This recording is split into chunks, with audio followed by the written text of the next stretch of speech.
നമസ്കാരം. പ്രവാസി മലയാളിയിലേക്ക് സ്വാഗതം. പ്രവാസ ലോകത്തെ വാർത്തകൾ ഒറ്റനോട്ടത്തിൽ. കുവൈറ്റിൽ ഈ വർഷം ഇതുവരെ 3,16,700 പ്രവാസികളുടെ ഇഖാമ റദ്ദാക്കിയതായി അധികൃതർ അറിയിച്ചു. വിവിധ വിസ കാറ്റഗറികളിൽ ഉൾപ്പെടുന്ന വിവിധ രാജ്യക്കാരുടെ കണക്കാണ് ഇത്. യാത്രാ നിയന്ത്രണങ്ങൾ കാരണം യഥാസമയം രാജ്യത്ത് തിരിച്ചെത്താൻ സാധിക്കാതെ വന്നവർ, നിയമലംഘനങ്ങൾക്ക് പിടിക്കപ്പെട്ട് നാടുകടത്തപ്പെട്ടവർ, ജോലി അവസാനിച്ചതിനെ തുടർന്ന് സ്വമേധയാ ഇഖാമ റദ്ദാക്കിയവർ, സ്ഥിരമായ നാട്ടിലേക്ക് മടങ്ങാൻ തീരുമാനിച്ച പ്രവാസികൾ എന്നിവരെല്ലാം ഇതിൽ ഉൾപ്പെടുന്നുണ്ട്. 2021 ജനുവരി 1 മുതൽ നവംബർ 15 വരെയുള്ള കണക്കുകളാണ് ലഭ്യമായിട്ടുള്ളത്. ഇഖാമ റദ്ദായവർ അധികവും അറബ്, ഏഷ്യൻ രാജ്യങ്ങളിൽ നിന്നുള്ളവരാണ്. കഴിഞ്ഞ വർഷം ഇതേസമയം ഇഖാമ റദ്ദാക്കപ്പെട്ടവരുടെ എണ്ണം 44,124 ആയിരുന്നു. കോവിഡ് മഹാമാരി സൃഷ്ടിച്ച പ്രതിസന്ധി കാരണം യഥാസമയം രാജ്യത്ത് തിരിച്ചെത്തി ഇഖാമ പുതുക്കാൻ സാധിക്കാത്തവരുടെ എണ്ണം കൂടിയതാണ് വർധനവിന് കാരണമായി ചൂണ്ടിക്കാണിക്കപ്പെടുന്നത്. ഖത്തറിൽ കോവിഡ് നിയന്ത്രണങ്ങൾ ലംഘിക്കുന്നവർക്കെതിരെ ആഭ്യന്തര മന്ത്രാലയം നടപടികൾ ശക്തമാക്കുന്നത് തുടരുന്നു. നിയമം ലംഘിച്ച 184 പേർ കൂടി പിടിയിലായതായി അധികൃതർ അറിയിച്ചു. ഇവരിൽ 183 പേരും മാസ്ക് ധരിക്കാത്തതിനാണ് നടപടി നേരിട്ടത്. മൊബൈലിൽ ഇഖ്റാസ് ആപ്ലിക്കേഷൻ ഇല്ലാത്തതിന് ഒരാളെയും പിടികൂടി. എല്ലാവരെയും തുടർ നടപടികൾക്കായി പ്രോസിക്യൂഷന് കൈമാറി. കോവിഡ് നിയന്ത്രണങ്ങൾ ലംഘിച്ചതിന് ഖത്തറിൽ ഇതുവരെ ആയിരക്കണക്കിന് പേരെ ആഭ്യന്തര മന്ത്രാലയത്തിലെ ഉദ്യോഗസ്ഥർ പിടികൂടി പ്രോസിക്യൂഷന് കൈമാറിയിട്ടുണ്ട്.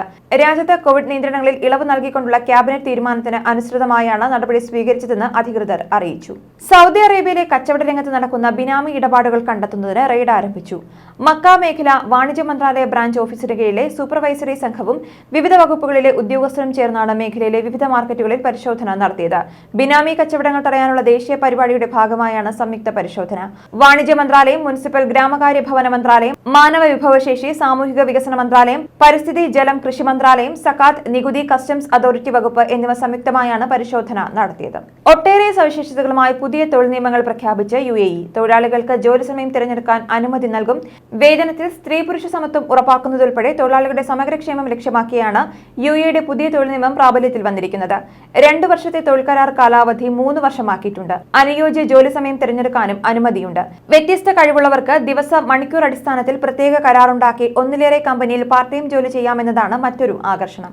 ഒഴുകുന്ന വ്യവസായ നഗരം നിയോമിയിൽ സ്ഥാപിക്കാനൊരുങ്ങി സൗദി അറേബ്യ. ലോകത്തെ ഏറ്റവും വലിയ ഫ്ലോട്ടിംഗ് വ്യവസായ നഗരമാണ് ഓക്സഗൺ എന്ന പേരിൽ സൗദി വടക്കൻ അതിർത്തിയിലെ സ്വപ്ന നഗരമായ നിയോമിൽ നിർമ്മിക്കുന്നത്. കിരീടാവകാശിയും നിയോം ഡയറക്ടർ ബോർഡ് ചെയർമാനുമായ അമീർ മുഹമ്മദ് ബിൻ സൽമാൻ ഓക്സഗൺ നഗരത്തിന്റെ പ്രഖ്യാപനം നടത്തി. പുതിയ വ്യവസായ നഗരം ലോകത്തിലെ ഏറ്റവും വലിയ ഒഴുകുന്ന വ്യവസായ സമുച്ചയവും സൗദി അറേബ്യയുടെ സാമ്പത്തിക വളർച്ചയ്ക്കും വൈവിധ്യവൽക്കരണത്തിനും ഉത്തേജകമാകുമെന്നും കിരീടാവകാശി പറഞ്ഞു. ഒമാനിൽ പ്രധാന പാതയോരത്ത് പാർക്കിംഗ് നിയന്ത്രണം ഏർപ്പെടുത്തി. നഗരത്തോട് ചേർന്നുള്ള പ്രധാന പാതയോരത്താണ് റോയൽ ഒമാൻ പോലീസ് പാർക്കിംഗ് നിയന്ത്രണം ഏർപ്പെടുത്തിയത്.